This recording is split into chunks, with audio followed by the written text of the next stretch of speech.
Қалай мен 19 жасымда крузинглайнерге жұмысқа тұрдым. Осы видеода мен сіздерге қысқаша өзімнің бір историямды айтып кететін боламын. Сендерге де мотивация болсын.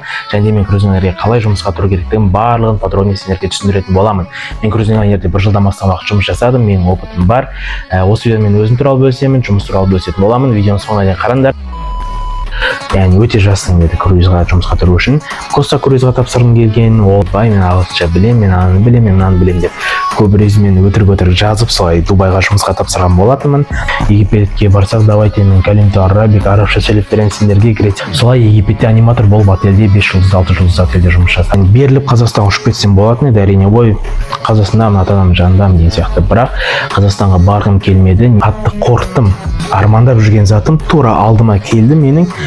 Сол кезде менде бір қорқыныш болды, уже былай шаг басып кетуге деген сияқты да. Вот типа зарплатаны керек емес, арабтарды да мына Египетте бәрін документтер жинап бастадық, медицинский паспорт моряка, депрессия бастады. Неден? Себебі я могу, вот мен қолымнан келеді ғой, Қайрат, давай деген сияқты. Сен может Турцияға айтып кетсем бе екен, не істеймін, Мальдиваға қараймын ба, или мен қайтадан Дубайға жұмыс қарап көремін. Үйдегілерге айтпай, олардың рұқсатынсыз өзім рисковать етіп билетімді алып Египетке ұшып кетемін. Маған кеменің визасын басады ғой. Деп менде бір не қалып қалды. Сол кезде жоқ, маған шетелге шығу керек, мен көремін деп ше. Маған айтқан болатын сол кезде. Қайрат, бірінші өтірік айтып үйрен, сосын ағылшыншаны үйренсең Дубайға келе аласың деген түркшені үйрендім, потом мен орысшаны үйрендім, одан кейін барып ағылшын тілін үйрендім. Енді корабльді көрген кезде саған андай сияқты көп адамға жаздым, бір 100 адамға жаздым ғой деймін. Акулаға дейін көрдік қой, бәрін көріп тастады ғой аяқта. Өзі бар жоғы сол $350 қиып кесіп саған бір $50 береді да. Маған сообщение келеді. Вас приняли дейді ғой. Саған ана кезде мен былай қатты қуанышты болдым енді. Окей, ең бірінші мен кіммін? Содан бастайық. Окей, бірінші сұрақ, мен кіммін деген сұрақтан бастайын. Мен кіммін? Менің атым Қайрат. Каналымның аты Қайрат Жанас. Инстаграмда, тиктокта, ютубта барлық жерде Қайрат Жанаспын. Барлықтарын мен есілші, солай оларға сақтап қалсындар болады. Немесе Казах Круизе деген осылай сақтасындар болады. Және де өзім туралы бір факттардың бірі, мен шетелде тұрып жатқаныма 4 жыл болды. Турцияда тұрдым, Египетте тұрдым деген сияқты, және одан да басқа мемлекеттерде болдым. Оны келесі видеоларда айтатын боламын. Одан кейін мен 4 тілде сөйлеймін. Қазақша, мен қазақша сөйлеймін бірінші, потом мен түркшені үйрендім, потом мен орысшаны үйрендім, одан кейін барып ағылшын тілін үйрендім, одан кейін қазір үйреніп жатқан тілім менде испан тілі. Осындай 5 тілді білемін, 4 тілде жетіп сөйлеймін. Осындай бір факт. Одан бөлек халықаралық қатынастарда, международные отношения, торговля и бизнес Турцияда оқимын, ағылшын тілінде. Осындай мамандықта оқитын бір баламын. Тағы да басқа не айтамын білмеймін. Обычно сол. Ютубты жүргізіп жатқаныма бір 3-4 жыл болды. Негізі бала кезден бері арманым. Қазір енді бір мүмкіндіктер маған келіп жатыр. Адамдарға қалай өзімнің жұмысқа тұрғаным туралы қызық болып жатыр екен. Ал енді видеомызды бастайық. Ең бірінші менде қалай басталды? Мен Қапал ауылындамын. Қапал Арасан деген ауылда туып өстім. Сол жақта мен 16 жаста болған кезде мені Турцияға үйдегілер жіберетін болып шешті оқуға. Барлық момент осы кезден басталады. Мен Турцияға бардым, оқып жүрдім, и потом менде проблемалар болды. Ол туралы менде подкаст шығады жақын арада. Сол жақтан уже подробнее көрсеңдер болады. Қысқада нұсқа, 17 жасымда мен Дубай туралы естідім. Дубай туралы бір отельде уборщик болып жұмыс жасап жүрген кезінде Стамбулда, сол кезде мен естіп қалдым бір кісіден. Солай мен Дубайға армандадым, яғни 2-3 ай мен прям Дубайға басымен кіріп кеттім. Мен солай Дубайға армандап жүрдім. Виза керек емес, анау керек емес, ақша керек емес, просто барасың, жұмысқа тұрасың деген сияқты болды. Ағылшын тілін білсең ғана болды деген сияқты болды. Солай мен Дубайға жұмыс іздедім, интервьюларға кірдім, ағылшынша менде C1, ойбай мен ағылшынша білем, мен ананы білем, мен мынаны білем деп көп резюмені өтірік жазып солай Дубайға жұмысқа тапсырған болатынмын. 4-5 интервьюға кірген кезде уже официантпын деп жазып қойғанмын резюмеге. Ол жақтан менен сұрайды интервьюда, давай официантсың ғой, бір рецепттің құрамын айтып бер деген сияқты. Мен тұрамда А, Б деймін да, енді өтірік, конечно, жазып тастағанмын.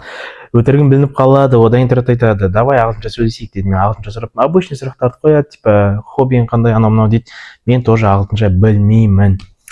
Солай маған айтқан болатын сол кезде. Қайрат, бірінші өтірік айтып үйрен, сосын ағылшыншаны үйренсең Дубайға келе аласың деген. Солай менің бір Дубайға шығу ойбай деген арманым просто жоқ болып кеткен болатын, жанып кетті, яғни ішімде бір не қалып қалды. Сол кезде жоқ, мен шетелге шығу керек, мен көремін деп ше. Мен Турцияға келдім, тағы да бір шетелге шыққым келеді, сондай бір қатты бір мақсатым болған еді сол кезде. Бірақ 17 жастамын. Солай жүрген кезде мен Египетке бір жұмысты көріп қалдым. Аниматор болып жұмыс жасауға болады екен, 5 жылдық отельде швейцарский столда тамақ ішесің, тегін жатасың, тегін жүресің деген сияқты болды. Ағылшын тілін білу маңызды емес деді. Орыс тілін білсең жетеді деді. Ол кезде мен орыс тілім вообще 0 болған. Мен Қазақстанда жүрген кезде тек қана қазақша сөйлегенмін. Солай болатын. Солай мен не болса да болсын деп Египетке жұмыс іздеп бастадым. Көптеген адамдар болды, көптеген компаниялар болды. Мысалы жазасың, олар айтады, маған $100 бересің, маған $200 бересің деп өздеріне ақша сұрайды. Ал ол жақта зарплатаң всего лишь $350 деген бір 140 000 теңге ғана зарплатаң. Мен Стамбулдан ұшып барып келетін билеттің өзі 200 000 теңге шығады. Мен үшін не выгодно болды, менде тура сіздер сияқты интерес болды. Жаздым, білетін адамдарға, барған адамдарға. Инстаграмда ашамын, жазамын мысалға Шарм-эль-Шейх или Хургада деймін да. Сол жақтан бір отельдер шығады, геолокацияға қараймын. Сол жақта демалған адамдарға жазамын да сұраймын, саламатсыз ба, қалыңыз қалай, сіз Египетте демалыпсыз ғой недавно, сол жақта бір аниматорлар болған беді, аниматорлар болса маған номерін бере аласыз ба, мен жұмысқа тұрғым келіп жүрген еді деген сияқты көп адамға жаздым, бір 100 адамға жаздым ғой деймін. Дубайда да біздің қазақтардың рестораны бар, Алматы деген сияқты. Дубайда жүрген қазақтарға да жаздым, телеграмнан жаздым, іздедім. Яғни өте көп қарастырдым. Көп адамға жаздым, көп адамның мазасын алдым десем де болады да. Бір шығу керек, жұмыс жасау керек деп. Солай жазып жүрген кезімде уже үмітімді үздім, все, Египетте жоқ, Дубайда жоқ, мен қалам болды Стамбулда деген сияқты ой болды. Уборщик болып жүре берейін деген сияқты, маған не керегі бар оның барлығы. Тіл де білмеймін, орысша да білмеймін, ағылшынша да білмеймін, шетелге шыға алмаймын деген бір оймен қалып қалды. Сол кезде маған бір қыз жауап берді. Ұйғыр қыз екен, Египетте жұмыс жасаған екен аниматор болып. Давай деді да, маған бір араб номерін берді. Мен бір арабпен сөйлестім, ол маған айтады да, келе бер дегендей қылды. Сол кезде мен қатты қорқтым. Армандап жүрген затым тура алдыма келді менің. Сол кезде менде бір қорқыныш болды, уже былай шаг басып кетуге деген сияқты да. Вот армандап жүрген едім, давай енді жұмыс шығып тұр, адам табылып тұр деген сияқты. Сол кезде қатты қорқтым. Кетсем ба, кетпесем ба, может рабство қалып кетеді. Мен қайдан білемін, арабқа бір WhatsApp-тан жазып тұрмын, ето орысша да білмейтін, бір арабша түсіне алмаймын, тілін де білмеймін деп қатты қорыққан болатын едім. Сол кезде ойлана келе мен бір аптаның ішінде шешім қабылдадым. Үйдегілерге айтқан да жоқпын ол затты. Солай бір өмірімдегі бір ең үлкен рискті жасаған болатынмын 17 жасымда. Одан кейін не болды? 17 жастамын, мен ұша алмаймын шетелге. Яғни мен жасөспірім болып саналамын. Сол үшін мен 18 жасқа толғанымды күтемін. Стамбулда жүрген кезде 18 жасқа толғаннан кейін өзім билетті өзім сатып алып, үйдегілерге айтпай, олардың рұқсатынсыз өзім рисковать етіп билетімді алып Египетке ұшып кетемін. Мен қазір ойласам, просто ойбай, енді өзім шоке боламын сол істеген затымнан. Бірақ осы бір шаг менің полностью өмірімді өзгертті деп айта аламын. Сол кезде бір алған рискім мені өзгертті кәдімгідей. Қазір мен кіммін, соның арқасына деген сияқты да. Солай бір риск жасаған болатын. Қазір енді осы ойланып жүрген адамдар болса, бұны не үшін айтып жатырмын? Бұны мақтанып жатқаным емес, бұны айтып жатырмын себебі осы видеоны қарап отырып ойланып жатқан адамдар болса, мен не істесем болады, шетелге шыға аламын ба, тіл білемін ба, тіл білмеймін ба, қорқып жатқан адамдар болатын болса, білмеймін. Мен 17 жасымда сондай риск жасадым, и мен соның арқасында Құдай маған берді. Осыны ескере кетіңдер. Менде барлығы содан басталды. Солай Египетке ұшып барып аниматор болып жұмыс жасадым. Сол жақта ақырын ағылшын тілін үйреніп бастадым, кішкене сөйлеп бастадым, немістермен, француздармен, итальянецтермен, Европадан келген адамдармен жалпы. Одан кейін орысшамды кішкене дамытып бастадым. Ол жақта орыстар болатын бастадым деген сияқты. Солай Египетте аниматор болып отельде 5 жұлдыз, 6 жұлдыз отельде жұмыс жасаған болатынмын жаз уақытысында. 2-3 ай. Одан кейін мен қайтып кеттім. Где-то универге түстім, уже оқуымды бастадым, ары бері оқып жаттым. Содан бір кезде күздің уақытысында мен бір шешім қабылдадым.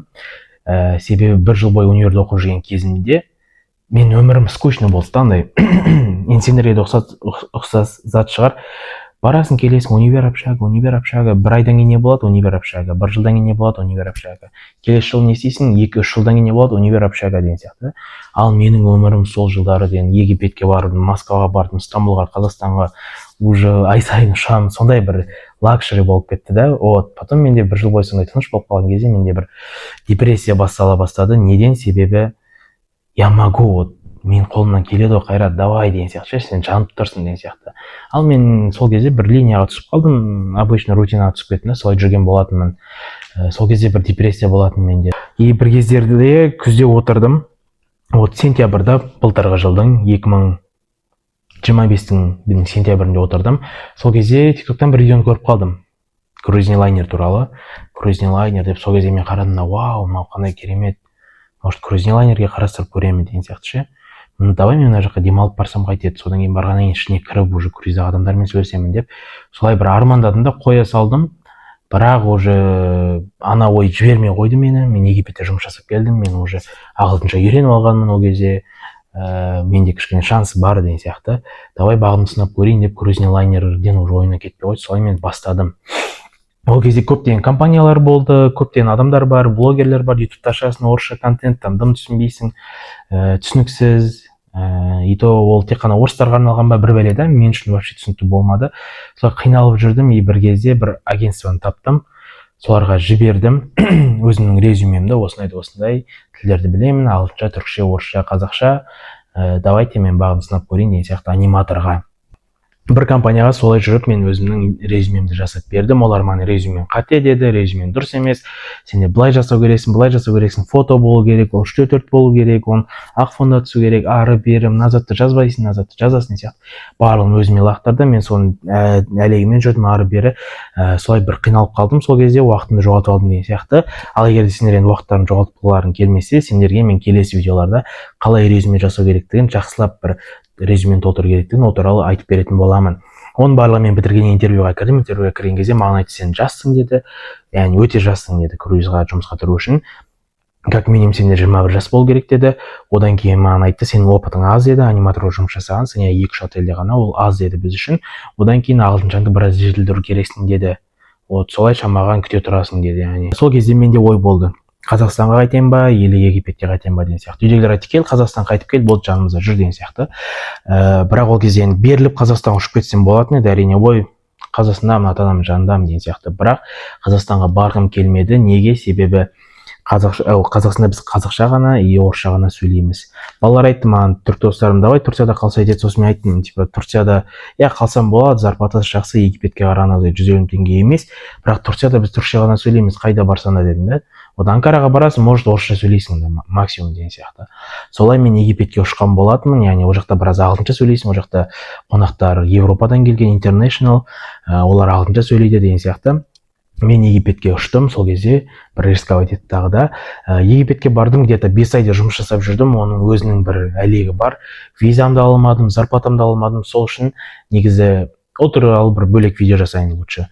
Египетке ұштым, 5 ай бойы жұмыс жасап жүрдім, сол кезде мен күтіп жүрдім. Коста круизға тапсырғым келген, олар мені қабылдамады деген сияқты. Маған Астория деген круиз айтқан кезде мен айттым, мен Турцияда тұрып жатырмын, Россияда болдым, Египетте итак тұрып жатырмын, Грецияға нама новый деп мен оған өзімше отказ берген сияқты болғанмын. Сосын Коста круизге көрген кезде олардың мен бір экзаменді кешіп қалдым, итальянский B1 виза алатын кезде. Солайша Коста круиз все бай-бай чау-чау болды, и Асторияға маған күтесің деді. Мен где-то 5 айдай күттім. Сосын бір күні, құдайдың бір күні менде уже депрессия болып жатқан Египетте. Ақша жоқ, айтқандағыдай виза жоқ, ақша жоқ, зарплата ала алмаған, дым жоқ, мен қайдан келдім, мен мына мемлекеттен даже ұшып та кете алмаймын да, менде ақша жоқ, мен аэропортқа барсам маған штраф салады, либо мені қамап тастайды түрмеге, либо депорт жасайды. Вот. Окей, солай қиналып жүрген бір кезім болған, может Турцияға қайтып кетсем бе екен, не істеймін, Мальдиваға қараймын ба, или мен қайтадан Дубайға жұмыс қарап көремін ба деп сөйтіп Мальдивадағы бір компаниялармен сөйлесіп, олар менен 500 000 теңге сұрайды, менің оған ақшам жоқ. Солай бір депрессия болып жүрген кезде менде выходной болды, мен сағат 11-де оянған екенмін. Оказывается, маған сағат 8:30-да звондаған, жазған ғой. Қайратжаныз, уважаемый Қайратжаныз, қалыңыз қалай? Осындай, сіз қазір ұшып келуге дайынсыз ба ұшаққа дейді. Сіздің резюмеңізді бізге жібергеніңіз ғой, сізді қазір қарап жатыр, жұмысқа қазір ұшып келуге дайынсыз ба дейді. Мен тұрмын дедім, да, мен дайынмын, все, кеттік, поехали деймін.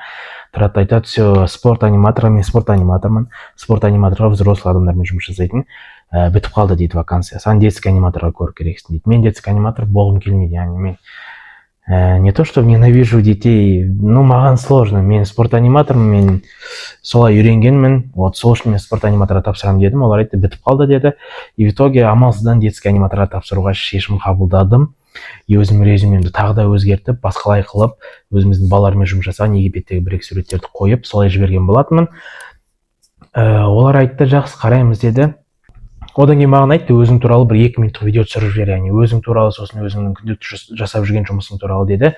Біз ол кезде Египетте күнде ағылшынша сөйлейміз, енді сол үшін мен ағылшынша түсіріп жүргенмін ғой 2 минуттық видео. Маған айтады, типа ағылшынша емес, орысша керек дейді.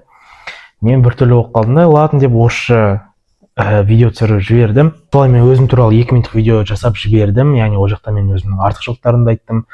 Біз Россияға барсақ мен орысша сөйлеп беремін, Турцияға барсақ мен түркше сөйлеп беремін, Египетке барсақ давайте мен калимту арабик, арабша сөйлеп беремін сендерге, Грецияға барсаңдар мен сендерге ағылшынша сөйлеп беремін деген сияқты өзімнің артықшылығымды айттым. Осындай жұмыс жасағанмын, қазір де жұмыс жасап жатырмын Египетте, опытым бар деп өзімнің бір нақ өзімді уверенный қылып солай видео түсіріп жібердім. Одан кейін тұрды да маған айтты, Қайрат, сізді детский емес, что-то взрослый аниматорға көргілер келіп жатыр деді, спорт аниматорға. Мен тұрдым да, пожалуйста деді, мен қуандым. Жақсы, сізге жауап береміз 2 сағаттың ішінде деді. Мен 2 сағаттың, енді ана 2 сағат мен үшін бір 2 жыл сияқты өтті ғой. Сосын мен өзім заттарымды алып алдым да, пляжға бардым, бір загорать етіп жатайын деп. Бізде отельде жұмыс жасап жүрген кезде, выходной күні сен отельде как гость жүре бересің деген сияқты. Пляжға барып загорать етіп жатам, бір кезде өлеңтен жатқан кезде маған сообщение келеді. Вас приняли дейді ғой. Мәссаған ана кезде мен былай қатты қуанышты болдым енді, потому что менің миссиям сол болды да. Вот, менің миссиям сол болды, яғни күзде сентябрьде мен Турциядан ұшып кеткен кезде мен бәрін айтып жүрдім, мама папаға, там сол жақта түрік достарыма, универдегілерге, все, мен круизға жұмысқа тұрамын деп ше. Хоп, 5 айдан кейін, яғни мен 5 ай күттім. 5 айдан кейін менде осы зат орындалды, сол кезде мен қатты қуандым. И одан кейін уже дальше пошло-поехало, бізде мына жақта енді мен қолымда заттар тұр қазір. Документтер жинап бастадық, медицинский, паспорт моряка и так далее, и так далее. Ол туралы тағы да бөлек бір видео болады. Вот, комментарийға жазып кетіңдер. Міне мына жерде мен бүткіл паспорттарым тұр, осының ішінде мен сол туралы бір видео жасайтын боламын. Өзімнің бір кезде контрактымды алдым. Солай мен барлығын алғаннан кейін компанияға 200 евро төледім. Олар маған обучениеге өткізіп беру үшін 200 евро төледім. Медицинский документтерін жинадым, зрение, дыхание, анау-мынау, прям барлығын жинадым. Қатты қарайды екен оғанда. Одан кейін паспорт моряк аласың, ары бері деді. Бірақ ол заттарды сен уже жұмысқа тұрғаннан кейін сен зарплатаны іспеш деді. Мен айттым, пожалуйста, а то менде қазір ақша жоқ деген сияқты қылдым да. Солай олар маған өзім қолымда бар болған 200 евром болған, жинап жүрген соны соларға бердім. И олар маған өздері билет сатып алып берді Египет Стамбулға. И солай мен зарплатамды алмай жұмысты күтіп жүрдім да. Келесі айда деп жүрген кезде мен айттым, мені жұмысқа қабылдады. Мен айттым, fuck this, all this shit деген сияқты. Типа зарплатамды керек емес, арабтарды да мына Египетте де бәрін типа нафиг назадтар, все, мен жұмысқа қабылданды, мен арманым орындалды деп тұрдым да. И мен хоп, есіме түседі, мен ұшатын кезде мен штраф төлеймін да. $160 штраф төлеймін да, мысалға аэропортта, потому что мен визасы жүргенмін ғой, уже 3 ай ма 5 ай визасы жүрген болатын. 2 айға виза алдым да, қалғанын уже визасы жүрдім. Оған ақша табу керек болады да. И мен өзім Египеттегі өзімнің шефіме барып айтам, осындай мен Қазақстанға қайту керекпін, срочно Қазақстанда бір жағдай болып жатыр. Соған маған айлығымды беріңдер деймін. Олар айтады, все, күтесің келесі айға дейін. Мен тұрамын айтамын, келесі айға дейін мен күте алмаймын, маған уже 3-4 күн ішінде ұшып кету керек деймін. Олар тоже бергісі келмейді, давай енді күте тұр дейді. Олар саған келеді, жұмысыңа қарап штраф салады, там тұрып қалсаң штраф салады, отырып қалсаң штраф салып сөйтіп. Өзі бар жоғы сол $350 қиып кесіп саған бір $50 береді да. Сол үшін мен айтамын, жоқ, маған қазір керек деп қырылысып жүріп менеджерға шықтым. Бірақ маған ол жақта более уважительный қарайтын. Ол мен новый отельге жұмысқа тұрған кезім болатын. Солай менеджерға шығып, бірінші ең главный басқа шығып, солардан бір айлық алдым. Маған $250 берді. $250 маған жеткілікті болды. Главный осы штрафын төлеп алсам болды дедім да. 5 айдың ішінде жинаған ақшам $250. Соны қалтама бастым да, аэропортқа бардым. Аэропортта мені задержали, там, короче, 2 сағат штраф төледім $160. Одан кейін наконец-то Египеттен ұшып кеттім. Мәссаған, енді Египетке енді өмірімде қайтып бармаймын. Маған там ничего, мен жақта уже 1 жылдан астам тұрдым, почти бүткіл осы жұмыс жасаған уақыттарым қосқан кезімде. Мен өмірімде Египетке қайтып бармаймын. Мен көретін бүткіл затты көріп тастадым, ол жақта пирамида, там дайвинг, сафари, анау-мынау. Акулаға дейін көрдік қой, бәрін көріп тастадық ол жақта. Енді Египетке өмірімде бармайын деп Египеттен ұшып кеттім. Қуанып жүрген кезім Стамбулға келдім. Стамбулға келе салсам, ана жақта прям суық болып тұр ғой. Египетте мен футболкамен жүргенбіз, загорать етіп, қап-қара болып киіп кеткенмін, келдім Стамбулға. Мен аэропорттан күтіп алды, кәдімгідей VIP машина келді маған. Ол VIP машина где-то 50 мен 60 мың теңге тұрады, Стамбулдың ішінде жүргеннің өзі аэропорттан. Соған келдім, отырдым, мені алып кетті, кәдімгідей VIP машинамен апарып корабльге алып келді. Енді корабльді көрген кезде саған андай өте керемет дедім, болдым, прям айғайлағым келді ғой.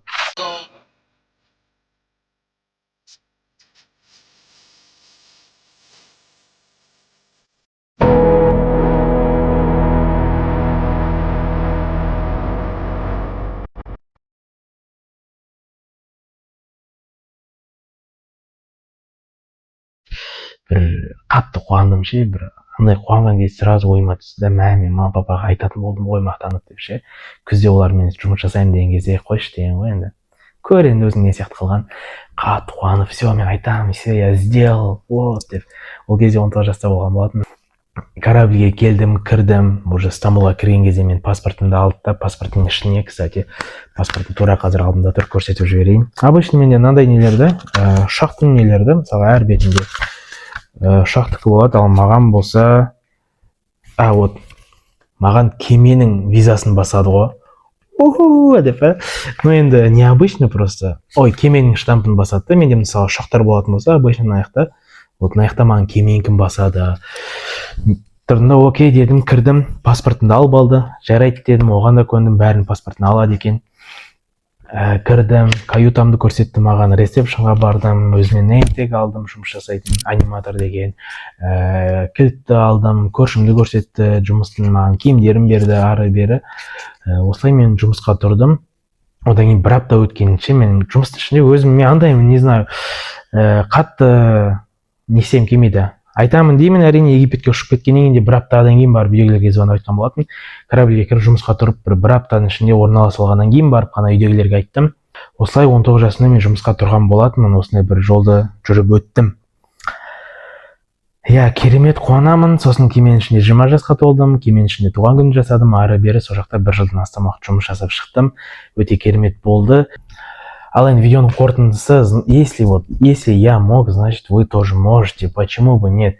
Мен де қорықтым, мен связьдарым болмады, мен таныстарым болмады. Мен айтып жүрген кезде, вот күзде мен тапсырып жатқан кезде мен ойладым, типа, мен не істеп жатырмын деген сияқты, но я пытался, мен реально жұмысқа тұрамын деп ойлаған жоқпын. Вот, но у меня это получилось, понимаете? И у вас тоже получится, поэтому верьте в себя, андай нелеріңді қазақстанда қалып қалуды, бір жұмысқа, бір жаққа кетіп қалуға ондайды ойламай қойыңдар. Әрине шетелге шықсаңдар болады, жұмыс жасасаңдар болады. Біздің мына паспорт прям өте үлкен бір возможность береді сіздерге шетелге шығуға, жұмыс жасау үшін. Сондықтан да тырыссаңыздар барлық болады. Осындай бір қысқаша бір историям барынша қысқаша айтуға тырыстым. Бұның ішінде көптеген заттар бар, енді орындалмай қалған, бірақ сіздерге де бір мотивация болсын осы видео. Егер де крузға жұмысқа тұрғыларың келіп жүрген болса, маған тіркеліп кетіңдер. Келесі видеода мен жұмысқа қандай адамдарды алады, қанша жастан бастап жұмысқа алады, сосын зарплатасын айтатын боламын. Одан кейінгі видеоларымда мен уже атап өткендегідей мына жақта сіздерге қандай документтерді жинау керек, бұның барлығы қалай болады, сол туралы бөлісетін боламын. Ал енді арнама тіркеліп кетіңдер, давайте, кімге тіркелесіңдер, осындай бір контент жасап жатқан адамға тіркелмегенде басқа. Менде сауық сайран емес, менен сендерге өздеріңе болашақтарың үшін пайдалы бір ақпараттар болады. Сол үшін жоғалтып алмаңдар, тіркеліп кетіңдер. Менде 1000 подписчикке аз қалды, 1000 подписчик болатын болса, мен сразу видеоны салатын боламын. Все, барлықтарын жақсы көремін. Осындай бір жолды жүріп өттім. Қатты қуанамын. Осы видеоны соңына дейін көргенің үшін рахмет. Сөз, значит, сенде получится, ең бірінші үлкен ниеттен басталады барлығы. Все, давайте, пока-пока.